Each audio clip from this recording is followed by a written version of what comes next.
Hey folks, thanks for joining me for this episode from The Embellish Pod. If you got here by chance, please take a moment to hit the subscribe button. Hopefully I can be found on any podcasting platform that exists, and if you can't find me on a platform, send me an email at embellishpod@gmail.com. I'll try to get that taken care of. You can also find video versions of this podcast on YouTube. You can find all of my links on Instagram at embellishpod or TikTok with the same handle. I have a website. It is www.embellishpod.com. It's a place to pick up these links, episode details, and more. Good morning, good afternoon, good evening, whenever you happen to be consuming this particular episode. I have Joe and Nic joining me from Barrell Craft Spirits. It's been a couple years since I've talked to you guys. The last time I had a conversation with someone from the brand was in December of 2023. It was on the heels of I got the opportunity, the fantastic opportunity to attend your grand opening event for your blending facility. A lot of things have changed in the 2 years since then, whether it be market or whether it be with what you guys are doing. So, if you could just, give me a couple minutes on, kind of how things have been going for the last 2 years. Well, it's not much has happened in the world. It's pretty much the same. Right. Yeah. No changes. No. No big things. The market is still on that, giant hockey stick curve upwards, and Well, that should be it too. you're not having to squabble with people over shelf space. Yeah. So it's been an interesting couple of years. We're alive, healthy, doing well. We're based in Louisville. This is our new facility. We have another one on the other side of town, and we have our Rick House located here. And so, I would say that probably, look, a good way to start probably is for my perspective, our perspective on what happened since this December of that year. I mean, it is a massive market shift, and the way I tell the story a little bit is that it was almost like there was a switch that was flipped in December of that year, where people stopped buying. Period. And it was really it was almost immediate. You talk to retail and the products they were buying, they were not buying super expensive products. They weren't buying wine was $20 bottles rather than $100 bottles for Christmas. Spirits were in the same boat. And but the market kept moving as if nothing had changed. So you were getting you could see that retailers were getting long on inventory. Distributors had a lot of inventory, and so it's been it's the realization of that was in first quarter of 24, right? 24, yeah. And so it's been a market adjustment since then. So you've got demand slowing, spirits down as an overall category, but that's also sort of like an unemployment number. The only number that's really important is either 0 or 100 for an individual. And so, it really is by brand, but overall the categories are down. Our sales have slowed as everybody else's has. But, the interesting thing is when you start taking a look at the longer term and put any kind of time shift on there, we still have really nice growth. And so it's a competitive market, a tougher market. We've done a lot of shifting of products and SKUs. So we are basically starting at the top. Um, our our focus at the highest end is on our black label, which is at $199.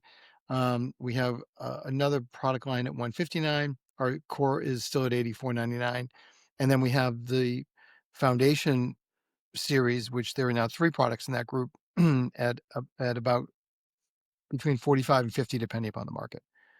And so, our maybe our shift in strategy has been to we put a lot of energy into the foundation products. We're supporting and all of our core products as well, and we've been doing a lot of innovation. We did something in the magnitude of, was it like 20 products this year? Yeah, something like 20 different, very specific releases, and those are a combination of what I call just D2C, just some that are just only online, and those were that's determined predominantly by the volume. Like we have a series that is Well, that's a pretty long answer to your question, but I guess I'll just I'll go for another few seconds. Uh, so we have a single barrel coming out, which is toasted 21-year-old single barrel. So the story with this product is we saved 10 barrels from the original gray product we produced. And at that point, whenever that was 7 years ago, we put it into toasted barrels. So we decided to, rather than do one release with all of them, we'll do one per year. And so this one's going to be 21 years old, next should be 22. And that's an example of one that we're doing, but it's going to be a really quick in and out D2C. We're doing a lot of limited releases, but they're hybrids. So they're larger, but there's some online release, but we're also trying to get them in the market so that people can get to them. So that's been different. So our limited releases, limited offerings are predominantly like that, predominantly in the hybrid one. So we're doing more and more of those things, and we can talk through some of those later. Anyway. Yeah, no, and honestly, you did a pretty succinct job in encapsulating 2 years worth of market change in the market that we're talking about. I think the headline of the story is that the rumors of the death of whiskey in America are greatly exaggerated. Right? It's not over. It's just maybe a more realistic growth curve as compared to what maybe COVID had done. But I'm curious. You guys launched a giant blending facility with a huge capital investment right at the edge of this kind of downturn in purchasing habits, but you also kind of correlated that with the release of Foundation. You mentioned your 5-year Foundation release, which is a $45 or $50 bottle, which was a brand new concept for you guys, right? It was a lower age statement. It wasn't at barrel proof. It was kind of a new price point. Were you guys seeing maybe some of the writing on the wall and preparing for that, or was it just kind of a lucky coincidence that you kind of put something out to be able to spread you out across the market a little bit better? Um, uh, it is part of my job is to sort of look forward, and all of us. It's funny because people, when we talk about some of these products, we're already 3 products ahead, so we have to go back. We actually have to look at our notes when we're going to talk about some of these things today because we're already in a new place. So we're always looking out a little bit. And yeah, it was I saw the writing on the wall, saw that looked at some of Nielsen numbers and saw that there was opportunity there. But what's interesting, what I think is interesting about that product, and in fact, there's one thing I wanted to mention to you that because I went back and watched the last podcast. I watched it this week. Um, um, what we set out to do was to give the consumer the barrel experience. Mm-hmm. And so we had another brand sell them that we wanted to prove the concept of what we could do with a $50 whiskey. And we've sort of we pulled that back and back from it, and we're going to bring sell them back to market as a different concept later. And so the experience we wanted to give people was what it's like to have a barrel product, not at cast strength. So this product is 5 years old, but there's other age products in there too. Nic, I'll let Nic speak to this in a second, and I'm going to let you speak to the water part of it. And then we released a double oak version of it, and we have a single barrel. I'm going to let Nic talk for a couple minutes on this, because one of the things I wanted to get back to was it's not like we did a blend and then knock it down to 100 proof. That we did something that was far more complex than that. So Nic, why don't you take that? I'll stop talking for a couple minutes. Yeah, so when we were ready to start doing R&D on a 100 proof product in the barrel name, we wanted to make sure it still tasted like a cast strength product.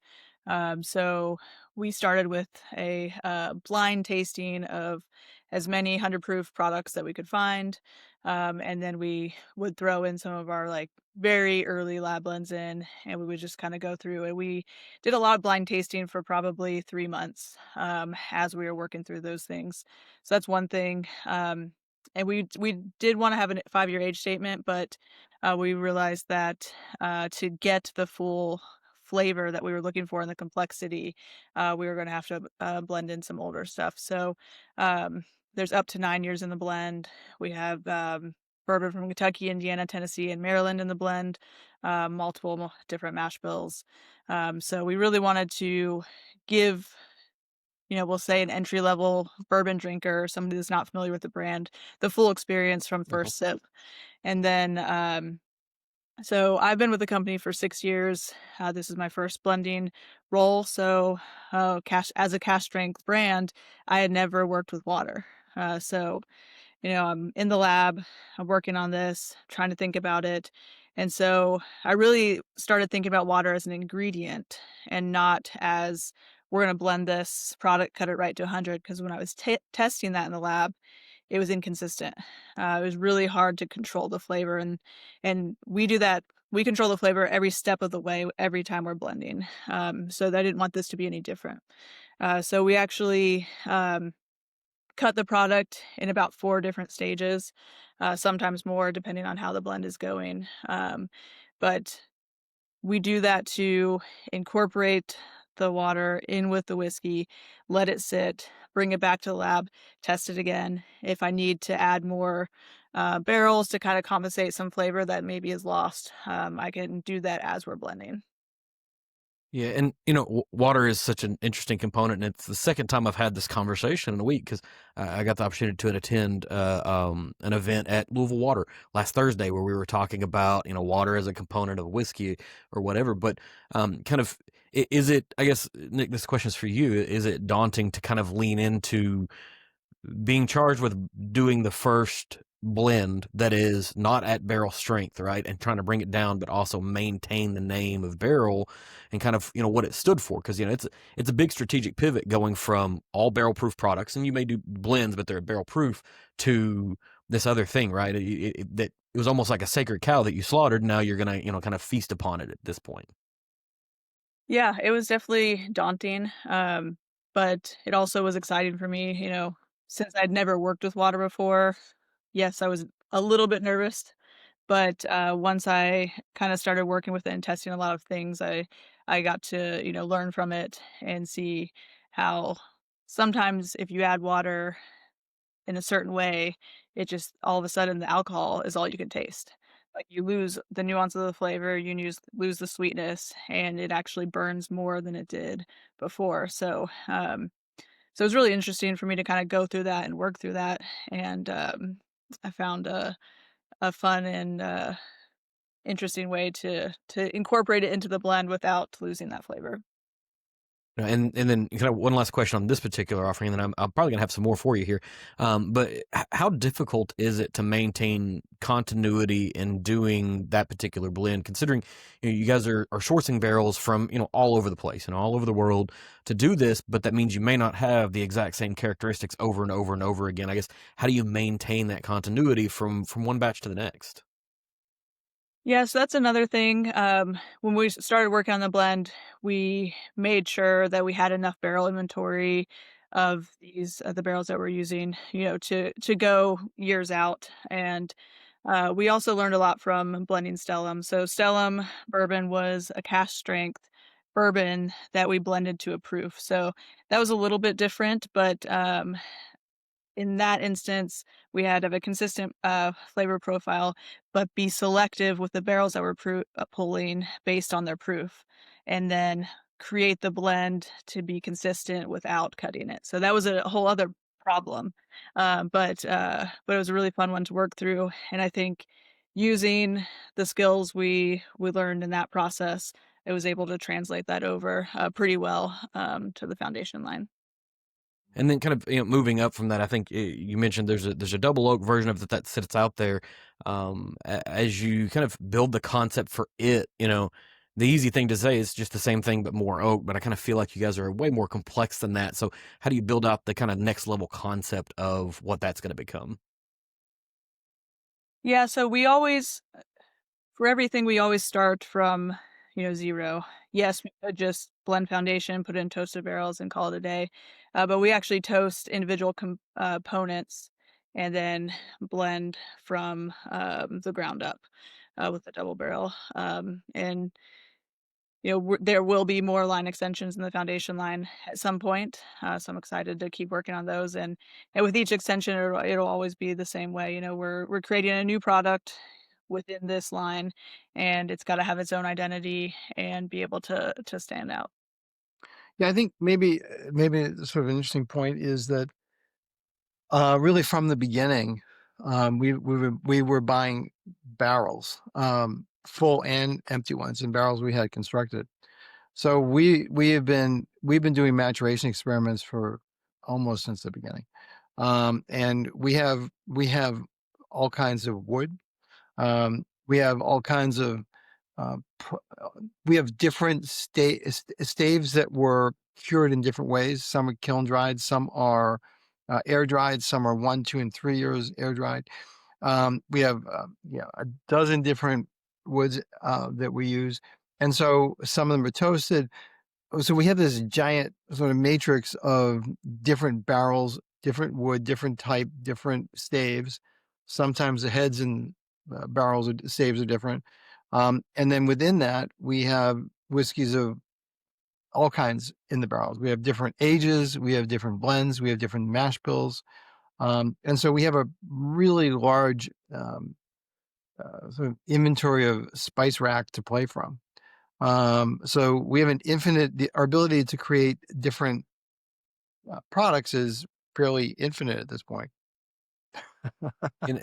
And there's also a foundation single barrel. Being the foundation is a blend, how does that work, right? Like how do we have a single barrel of a blend? Hmm? So the foundation single barrel, it's a blended single barrel. So um, create unique blends for each barrel. Um, And then instead of doing cut straight to 100 proof, I actually cut each barrel down to between 102 and 103 proof, put it back into a barrel, and then we put it in our rick house. So we've earmarked some different locations in our rick house where we're going to store the foundation single barrels. They will stay in there until they're selected. So the proof will vary from when we first put it in the barrel until the time it's bottled. Um, but we really wanted to create something unique that people want to enjoy. It's still gonna be a lower proof, but it's gonna have the flexibility of a true single barrel where, you might like the 105 proof version better than the 102 proof version. And we're putting the Rick location there because we have, think of this as micro blends with micro climates. Mhm. There's so many variables that go into this, and there's probably a question in there that all the I work in software as my kind of day job, and so we're always sort of obligated to be like, oh, are you using AI to be able to kind of put these two together and create a model and track things in the future? But we'll save that for a couple minutes down the road if we even get to that, because I have a lot of questions. So, and Joe, you mentioned the number of barrels, and Nic, you're tasked with kind of putting all of these things together in batches. And one of the most interesting things I've had in whiskey in the last few years was the Tale of Two Islands that you guys released either last year. I think it was last year. It could have been the year before. And it kind of goes to show that you got all of these different casks with all of these different flavors that kind of be out there. Nic, does that feel like overload sometimes whenever you're trying to come up with a new idea because there are too many things to choose from? Um, I mean, I like having a lot of things to choose from, so I like variety and um, I like creating new flavors, and so I don't really think about it like that. Instead, I just kind of am always pulling samples from things, and I'll taste things, and I'll make a mental note if it's like, "This isn't ready now, I don't have a product for this now," but I know what it tastes like, I'm gonna come back to it, and at some point in the next year, there's gonna be something that I'm gonna use it in, so that's kind of how I think about it, and then, sometimes we're just brainstorming different ideas, and I'm like, "Oh, I know exactly what we could do. We're gonna do this." And we can go pull it and start working on it, so, um, I just think of it as a fun, spice cabinet to pull from. It's fun. Also, it's funny you mentioned Tale of Two Islands. And that was last year's release. We should probably talk a little about Armagnac, but it's I agree with you. It's one of my favorite. That was the first of the cast finish series we did. But here's the story behind that, and here's why it's impossible to communicate. Right. So when we did a rum batch one release of Jamaican rums that to this day is one of my favorite things. we had reserved some of those rum barrels. And then we tested all kinds of different combinations where we should put it. It ended up being Isla casks was the best thing to do. So we put the rum, 8-year Jamaican rum. 8-year Jamaican rum. This is why we need notes for everything. These Isla casks, further matured them, and then did the original release of a second rum called the Tale of Two Islands. So that was the rum from Jamaica and the barrels from Scotland, the cask from Scotland. Those barrels, after we did that, we put bourbon in. Mm-hmm. So they originally had bourbon, then it had scotch, then it had rum, and then it went back to the roots of the bourbon. And so that is what we used for the Cask Finish series Tale of Two Islands release last year. So yeah, it's a tough one to describe in a soundbite, but yeah, no, I mean for sure, and it's one of those things where you almost can taste the journey. That particular, the spirit in and of itself is good, but you can taste the journey of the cask itself, right? From the kind of exactly what you're describing there, and you guys have almost perfected maybe this cask finishing concept, which a lot of folks play with kind of at a granular level, 1, maybe 2, maybe 3. These cigar blends are kind of popping off, but having that continuous growth mindset provides you with a number of things, right? It provides you with things that you could do like this, current release that you guys have, which is an Armagnac finish that may then have something else where you're going to blend it together, but you have these individual components that can stand on their own, right? And so one of the newest cask release is the Armagnac. So tell me a little bit about this particular release. Yeah, so Armagnac, one of the things I like to start out when I talk about this blend is we actually wanted on paper, the marketing team, sales team, they wanted this release last year. I told them I had these this bourbon and these Armagnac casks. It was amazing, and they're like, "Okay, let's release it." And then I had some of the barrels were ready to go. We could have released it, but then when I was tasting through all of the casks, some of them just like they weren't ready. They needed more time in the barrel, and so I had to tell the sales team like it's not ready. We're gonna have to pivot and release something else. And I think that just shows that flavor is always leading the way here. We're not going to just release something because it's in the plan. It needs to taste right. It needs to be exceptional. So we let the whiskey sit in the casks for another about 10 months. And then they were ready. So uh, it's in total aging time, it's a scale. So the longest was 18 months in the casks. The shortest was 4 months in the casks. That was like the smallest component. It's bourbon from Kentucky, Indiana, Tennessee. 7 years the youngest, up to 15 years at the oldest. that's really good. You knew that. I had to look at my notes for that. Yeah. Yeah, and I haven't worked my way all the way through it. I've had kind of normally when I do a tasting, I try to do it 3 different days, separating out because maybe last night I had tacos for dinner, and if I taste whiskey after that, there's going to be a really different experience than tomorrow if I just have like a Subway sandwich or something. But it feels like it's more weighted towards the 15-year than it is the 7-year in a good way, right? Some people kind of get a little leery of age. But it could be the Armagnac that does this because I love Armagnac finishes, like love them. But it feels kind of more weighted on that back end, a little fuller, a little thicker, a little whatever it happens to be. But that's not all that you guys have going on right now. Like there's a number of things that are coming out. I mean, we're in the time of the year where releases happen, right? That's everybody gets excited. And while I was at the Kentucky Bourbon Festival over the weekend, I got an opportunity to try one of the other releases that's kind of hitting the market. Let's talk a little bit about one of my other favorites, which is French Oak. And I know I said Armagnac is a favorite. French Oak is. You can go back and look at the source material, and those two are always things that I say. It's not just for you guys. Okay. That worked out well. Yeah, so we made a 12-year French Oak finished bourbon. We released it at KBF this past weekend, and the bottles were actually been rough. Okay. He's looking for a bottle. So it's 12 to 15 years old in the age, and we have bourbon from Kentucky, Indiana, Tennessee, and Wyoming in this blend.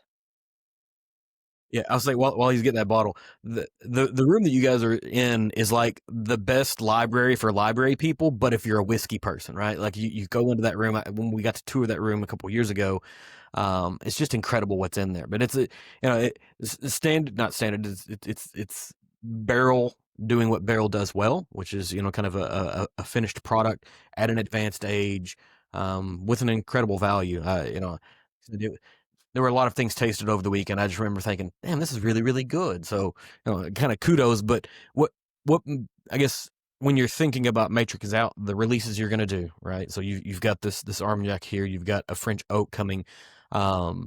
Is it really up to you, Nic, to say, hey, this is what we're going to do for the next 3 years because I think these are going to stagger out age-wise? Or, is the sales and marketing team pushing this because they have their goals that they want to reach as well within markets? There's trends that consumers are doing. Like, how do you guys decide what's going to be next? We meet weekly. Just on this topic, we meet more than once a week, but pretty much all the time. We But have a set meeting once a week. yeah, this is a very specific meeting, which we review our looking forward 12-month plan every single week, and that's where we add these products. We have tons of concepts, tons of ideas. Then those eventually make it onto the list, and then from that list we realize them. So, and it's a combination of what's trending in the market, but we tend to actually take that information, and at least from my perspective, look forward and say, what's the next thing that we could be doing? What's the next thing that would be different? What's the next thing we do to lead on this? So we generally are releasing things in advance. Sometimes, Armagnac we waited because it wasn't ready, so it doesn't really matter, and we waited for that one. But it is really this group effort. Trip is actually, I can't believe he's on vacation. He's taking a vacation this week. He's not here. He'd come by and say hi, but yeah, he's on vacation, and so it's Nic Tripp and I spend a lot of time talking about these things. Marketing has a huge input on it. Sales has a huge input on it, and we hammer it out and come up with a release schedule, and it changes all the time. We'll slot things. Even right now, all the products are done. We're just playing around with the actual week that it's going to be released in any given moment. Yeah, There's a group. It's deliberate. It makes sense. Like, like any roadmap, you've got the idea of where you want to go, but what matters at the time that you actually get there is going to be the most impactful. I guess I'm curious, maybe from either one of your perspective, you build these concepts out and then you kind of do the experiment and you come out the other side with what is likely going to be a good product, but there's probably, or maybe there has been a few times where there's been an experiment that you really love, but it's not going to fit the market. What do you do with that? Or has that happened? And if it has happened, what do you do with that? How do you, reconcile this thing that's really close to you, but you just know it won't work in the market? Like, how do you release that or take care of it? We got one of those. Well, God. Well, I'll say we will almost always end up releasing. If we love a product, we'll release it. We'll find a way to do it. Sometimes it's the volume that needs to be adjusted. Sometimes it's the timing, but if we taste everything, and we all three of us have to agree before we release anything. So if we all love it, then we're gonna put it out there and hope that you love it. And Seagrass is a good example of that one because it on paper reads kind of nerdy, you know, like not the everyday person knows what agricole is, or apricot brandy sounds a little bit obscure. But when we finished that blend, I remember Trip, Joe, and I were in the lab, and we were tasting it. And we were like, we love this. This is perfect. We're gonna release it. But it might be too nerdy for people. Like, people might not get it, and that's okay. Maybe it'll be a smaller release. that's okay because we love it. And then we released it, we put it out there, and immediately found out that it was actually a big crowd pleaser. People didn't have to know what the finishes were to taste it and love it. So that's just one example of how if we love it and we put it out there, I think it'll do well. But also, nothing gets wasted. Literally, nothing gets wasted.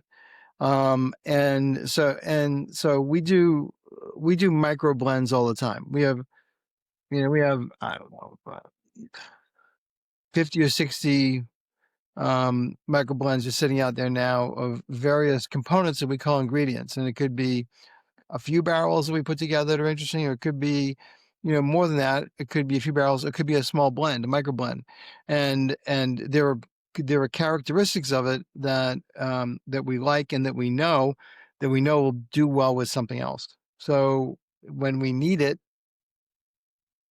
well, we don't do it like this. We get a forklift and bring it down and pump it, but it's kind of like that. Yeah, and if you ever need a place to dispose of micro blends, I can tell you about a guy in Western Kentucky that would take them because I'm sure they're always phenomenal. When you think about some of the things that you guys have released, is there a spirit or an ingredient, you guys are using the term ingredient on a regular basis, that you haven't put into retail yet that you want, right? Whether it be some other type of spirit or some other type of cask, like, is there a thing that you've been kind of like, I'm itching to be able to work with this or release this and haven't made it there yet? Yes, but I don't want to say what it is because we want to be the first to release it. That's fair. There's always, you got to keep a few secrets to yourself. I know the bourbon and whiskey marketplace is incredibly sharing and friendly or whatever. You still want to be first. Absolutely, you still want to be first. Everybody can catch up later on in the same way that a lot of people end up trying to catch up. I want to ask a few more questions, maybe kind of go back into some of the economics of it all at this point. We're on a trend downwards in prices, at least from what I understand around barrels, which could be both good and bad for a barrel warehouse like you guys are operating. Given that it's trending down, that means you have some stock that's probably you paid more for last year than you would pay for next year. Does that put you in a position where you just say, all right, now it's time to buy more because prices are going down? Do you kind of hold steady and say we're going to consume at the same volume that we've been consuming with our projected growth terms? Like, how do you deal with a kind of downward trending barrel price? It's a really good question, and so our position is a little bit different than maybe other people might be experiencing. So you have there are two pieces that occupy the same space at this point in time, right? You haven't, and our inventory tends to be is older. We have a more aged inventory, and so our inventory is increasing in value every year, which is a data point. So, but it's also not there. The other piece that occupies that point is the bulk barrel market, which is the trading and selling of barrels, buying and selling barrels. Buying, trading, and selling barrels is stagnant. It is. I've never seen anything like this. I've seen a seller's market, I've seen a buyer's market, but for the last year, it has been zero movement. I mean, you see because we'll sell barrels and buy barrels. You see only small amounts moving around, which is really interesting. Now, from our perspective, though, on our inventory, we bought long and we bought at really good prices. So there might be a couple odds and ends that are worth less than we paid, but for the most part, 99% of our inventory is appreciated. So we're sitting in a really good place with our asset, the barrel asset. But what you're seeing is I think that, and what's really in the press is 5-year and under barrels that were produced during the boom, and a lot of those are investor barrels. So people who threw some money together, bought some barrels, and sitting on it. Those are the ones. This is overgeneralization, but if you're looking at the points of seeing things, you're seeing articles about some of the stuff, is that a lot of those barrels are barrels that were bought on speculation and now they can't find a home. I mean, so the price, what do? They either sit on it or they sell it for less money. And so the under 5-year-old market is one where because there's so many barrels, that's where you're seeing the price drop on those things. But when you get outside of that, it's not really that different. Yeah. And I guess it makes a ton of sense because you've got, individual investors, and then you've got, people like Barrel Global or CaskX that are kind of facilitating these barrel purchases for people, but they are targeting kind of the beginner portion of the market, whether it be new fill or, sub 5-year barrels. I guess the market is going to do whatever it's going to do. We can always kind of speculate and guess where it's going to kind of go next. How much of that speculation of where the market's going to go kind of weighs into what your strategy is for the next 5 to 10 years of Barrel, right? Because you've got a lot of capital investment, you've got a lot of opportunity, you've made it through, a period where maybe 40 or 50 craft distilleries have kind of closed up in the last couple of years, at least, right? That's probably a really conservative number. But you're starting to, what looks like, thrive during this shakeout. Do you just sort of ignore it and keep your head down at work, or do you, make adjustments? Like, what do we do here? Well, this is a business. At the end of the day, we make stuff, sell stuff, and make money. And so everything we do, and we're always looking out, is what can we be doing? Can we streamline? Can we do things better? We happen to be sitting with in a position where we don't have to buy anything right now. I mean, we have plenty of glass, we have plenty of stoppers, we have plenty of barrels. And so, we can, and when we calculate our cost of goods, we know what the cost side is, so we can maintain the margins that we need on the products that we're selling. So for the most part, with some variance. So from our perspective, we're going to just keep watching the market, trying to stay out in front of trends, and do what we're doing. We'll streamline when we can. Everybody is cost conscious on everything. We don't waste money, we don't waste anything, and we just keep going, and trying to create products that resonate with the consumer. And that's what our skill is. We're blending and trying to input products out there that people like. Yeah, I know from an individual consumer level, it kind of feels like, folks like me, we're going to continue to buy, $100+ bottles, right? But we're going to be more aware of why we should buy it, right? What makes this unique? What makes this valuable? What makes this interesting? And then everyone's going to keep consuming bottles probably under $35, right? That market is going to be a knife fight for the next handful of years as people kind of suss out what's going to matter there. I want to take things back maybe to, let's talk a little bit more about the products that you guys are making. This is maybe a generalized question, but, Nic, you were made master blender back in 2023, I think. Is that right? Is that telling me right? Something like that. Yeah. So, What's the date? What year is it? We're in the 2020s, right? Yeah, we're almost to 26 though. We're on the down. We're like almost on the downhill side of the 2020s, which is terrifying for somebody who has a 1 at the beginning of their birth year. But you came into an environment where you've got Joe and you have Trip already in place, right? And they have an idea of where the business wants to go, and you're now tasked with doing these blends. How do y'all reconcile creative difference when it comes to blends, or is there any? Maybe you kind of work your way through it early on. When you get to the final product, it's like, all right, everybody agrees. Yeah. So when I first started, I was the single barrel program manager when I first started. But basically, very early on, I was in the lab with them, watching them do their thing. And then I was able to taste through some stuff and kind of see the process and give my opinion. So we've all been tasting together for 6 years now. But we also realized early on that the three of us together, have like a very good complement triangle thing going on, where we always know what Trip's gonna like. Always. But if there's an outlier between the three of us, it's not because that product's bad as it is. It's because we can make it better.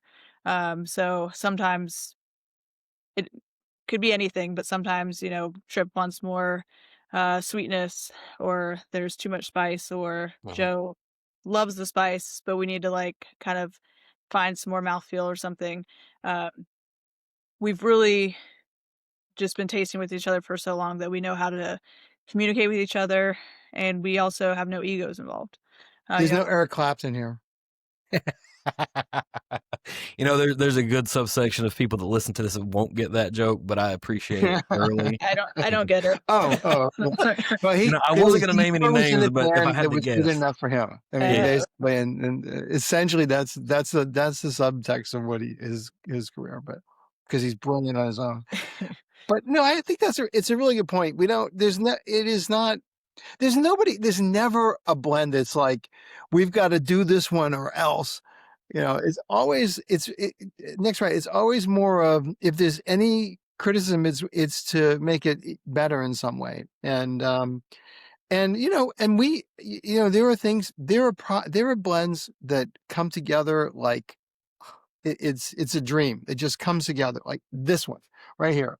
This one, we're down to 3 versions of that thing, and I would take any one of those. I love that.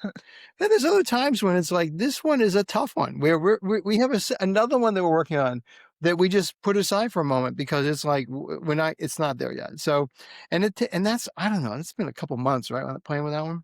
Mhm. Yeah, so it's time to put it back on the shelf and come back to it later when something changes. But no, it's a really positive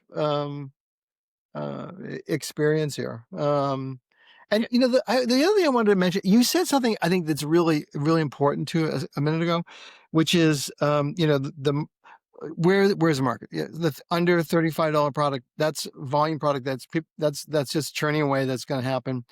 There's a fair amount of battlefield going on in the $40-$50 price point. There's a lot of products out there because it seems to be economic sweet spot, but it's competitive. But and there's that. Then you've got the higher end products that are doing, they are doing well and they're still there. And the thing about it is, we're all whiskey buyers, we're all whiskey consumers, and there's this underlying thing that I have had from the beginning, which is we're only going to put in the bottle something that is worthy of being in the bottle. We don't have to do it. We don't have to do it, because you've all had the experience. You buy something, it's like, I mean, come on. I spent $100 on that. And it happens. And there's reasons, there's all kinds of reasons why. But, you're not, for me, now that brand is tainted for me. Either if I'm going to go back to it, I'm not buying it without trying it first, or, or maybe we have philosophically just different palates here. So, but that's one of the things that really differentiates us. And you get the occasional, comment buried down in the feed, which is like, I don't know what you do for a living, but wow, that's not very nice. Yeah. But for the most part, we get pretty positive things. Yeah, no, and there's enough. There's not really any bad whiskey in the marketplace. It's just whiskey that you don't necessarily care for. It doesn't fit your palate. It doesn't fit whatever your profile that you're looking for is. But you're exactly right. You spend $100 on a bottle, you're kind of less than enthused about it, and you're going to be jaded towards that brand going forward. The only way you come out of it is either being able to taste it somewhere else before you buy it, or you have somebody you really trust, right? That is going to give you that information and say, hey, I know you were bothered by this, but this is really good. I'm going to tell you why, and they give you a number of reasons for that. And some people look to influencers. That's probably not the right place for you to look for your tasting notes. You should probably find somebody who is. I say that as a person who does this. Like, don't listen to me.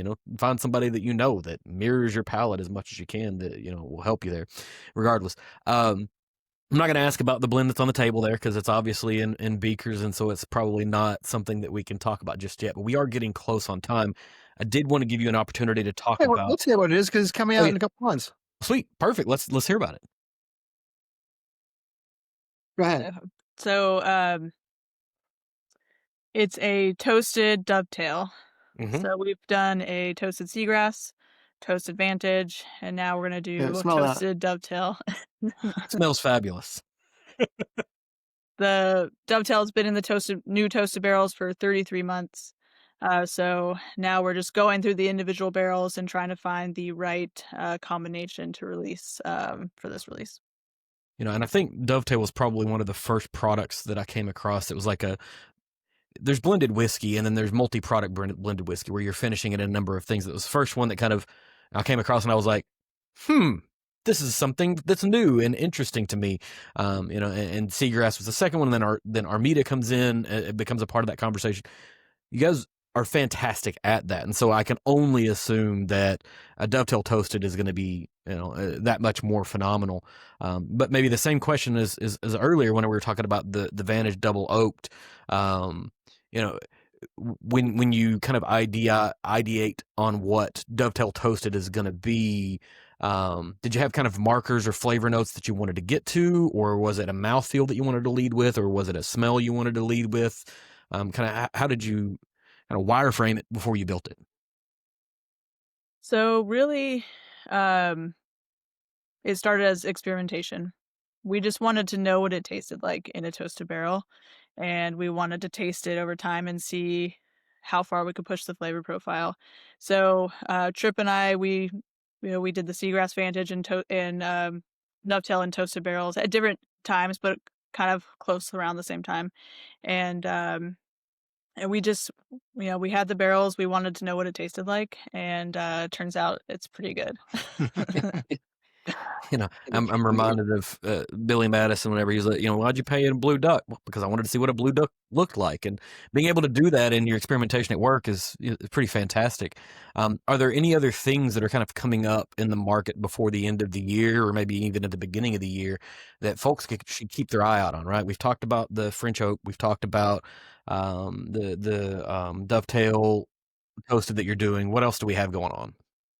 Well, we have the batch 37, which we released a few weeks ago and doing really well. That's a, you know, we want to make sure that it doesn't get lost because it is a great expression of the next iteration of that product. So we have One of that. my favorite, most recent batches. Yeah. Yeah. It's really up there. So we have that. We have our New Year blend 26 coming out in mid-October. And there are two other ones that we didn't talk about we had the Decade blend and the triple rum cask hazmat. Do I have that here? It is Decade. Oh, this one. That's a mouthful. Triple rum cask hazmat at that point, right? Whiskey. Yeah. So you said whiskey there specifically. What are the details on the triple rum hazmat? Got it. It's blended whiskey, mostly 23 to 25 years old, and then we did 3 different rum casks: Barbados rum, Jamaican rum, and St. Lucian rum.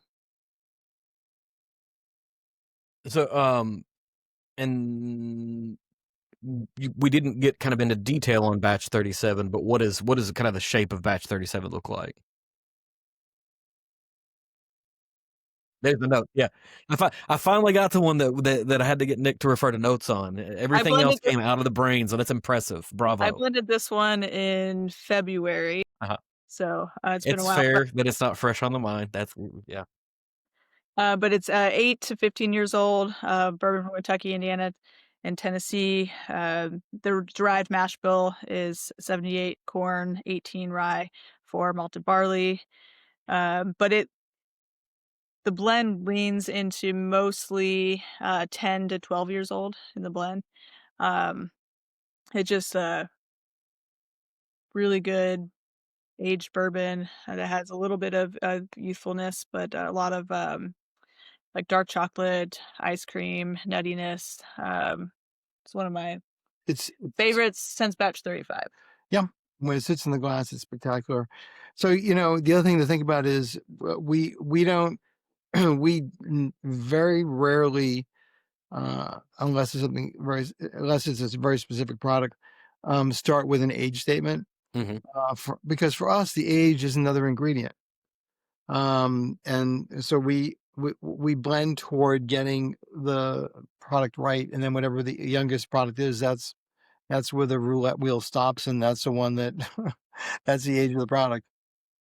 And I think that's a thing that as a consumer I really appreciate, because we as whiskey nerds can get really obsessed with age statements, but it doesn't really mean anything. And I mean, it does. It tells you how long it's been in a barrel. That's a fair statement. But while I was at the festival this weekend, I tasted some 157-day aged whiskey, which tasted like it was over a year at that point, right? It really depends on the distillate that went in, how the barrel was treated, what the barrel is like. There's a number of other levers that get pulled to get to flavor profile. We get obsessed with ages because, hey, and I like that you guys are driving towards the flavor profile first, and then whatever falls out age-wise is what falls out, right? Because it's taking some emphasis on it. Now, you're going to still, when it's a 20-year or 23-year, you're going to put that on there because it's honestly, most of the time, if you can make a 23-year age taste great, you did a phenomenal job, because a lot of times 23 years old tastes like wood, right? That's what it's going to be. But you mentioned in there your derived mash bill, and that was, pretty much a new concept in 23 when y'all started doing that. I mean, you've been really transparent on, state sources of product for a really long time, and you bring in the derived mash bill concept. Is what drives this transparency decision? Because no one else was doing it. No one necessarily made you do it. It probably maybe bothered some competitors, because now they've either got to catch up or look a little bit shadier in what they're doing. But like, what pushes this into the forefront? It's really simple. We were asked the question so many times that we realized that maybe we should answer it, because the answer was always, it's made up of like 50 different whiskeys. So we just had this moment where it was like, well, we could just do the arithmetic. Yeah. Which is really all it is.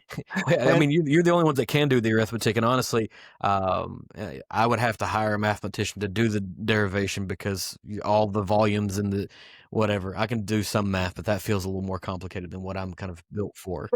But that was really driving it. It was something that people wanted to for right. Mash bill and sort of like used to be barrel char level. Yep. That was such a marketing thing, what's the char level?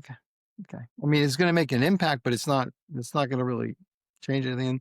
And the mash bill is significant. So, so we just actually listened to the consumer, and then decided that that we can come up with a number. So we put it on the bottle to help things along. It's a nice data point, really. So, because almost always we're in some level of a high rye from some, because it gives it a lot more character from our perspective. And odds are, a person's only going to look at the derived mash bill after they've tasted it, to see what was in the thing that I just really liked. And I know we're right at the edge of time here, so if there's anything else that either one of y'all want to talk about, you've got the last 60 seconds or so here, and then we'll wrap it up so y'all can get back to doing the important work. So the other product that's coming out in when is it coming out? It's out decade. This was Tripp's pet project. Wasn't this Tripp's pet? Yeah. So this is all Canadian whiskey from 20 to 30 years. So, and is distillate from every year from 20 to 30 in various proportions. And it was a blend that we did that took a little bit of work to get it right, because they're all, Canadian whiskey is tough to work with. It's a different world, because you're dealing with barrels that can be used 200 to 300 times. So sometimes there's very little barrel contribution, and by lot it varies, because they refill barrels. So it's not, when you buy a bourbon from a production day, it's there's variation there, but it's not wildly variant like there's not a wide variance like there is with Canadian. So that was an interesting project. That's worth giving a look. Yeah, I've got some friends that just reviewed it, and they thoroughly enjoyed it, and it's sitting at a hazmat proof as well. So it seems like hazmat is the buzzword of the year for you guys. I'll congratulate you, right? Because I think you have helped to demystify Canadian rye specifically a little bit, because there are some brands that are popping up that's all they do, right? I think about my friends at Found North, and they're doing nothing but. I don't think 10 years ago they could have, right? Because everybody's like, Canadian rye is going to be trash or whatever. That was kind of a sentiment, but featuring it as an ingredient and some phenomenal things has probably lifted that. Nic, if you have anything you want to share, I'll give you a little bit of time here. If not, we can put a pin in it. I think I got to like 4 of the 15 questions I wrote. So Yeah, I don't really have anything else to say, but there are a lot of really awesome things I've been working on for next year. So just keep an eye out for those things. And thanks for having us on. yeah, so they definitely there are newsletters you can sign up for on Barrell's website. I've been getting those for years, and they're quite informative, and they let you know when new things are going to happen. You absolutely should go over there. Probably should have put that at the front, so that way people, at the beginning of the episode would get it as well. But Joe, Nic, thank you for giving me a little bit of your afternoon. You can never create more time, and you gave me some, and I'm greatly, greatly appreciative of it. I love what y'all have been doing for a very long time, and I'm excited to see the growth and some of the new things that you're continuing to do, especially in a marketplace that is a little bit more difficult than it was a few years ago. So, kudos to making your way through maybe some rapids within the industry. We'll see kind of what happens next, but thank you guys. Thank you so much. Thank you. Thanks for tuning in to this episode of The Embellished Pod. If you enjoyed this, please leave me a review on whatever platform you're consuming this on. Leave a comment if at all possible. Hit me up on social media on TikTok or Instagram using Embellished Pod to give me a follow so you can keep up with what's going on here. I can be found at www.embellishpod.com with all of my links, accounts, contact details, and more. Thanks for stopping by.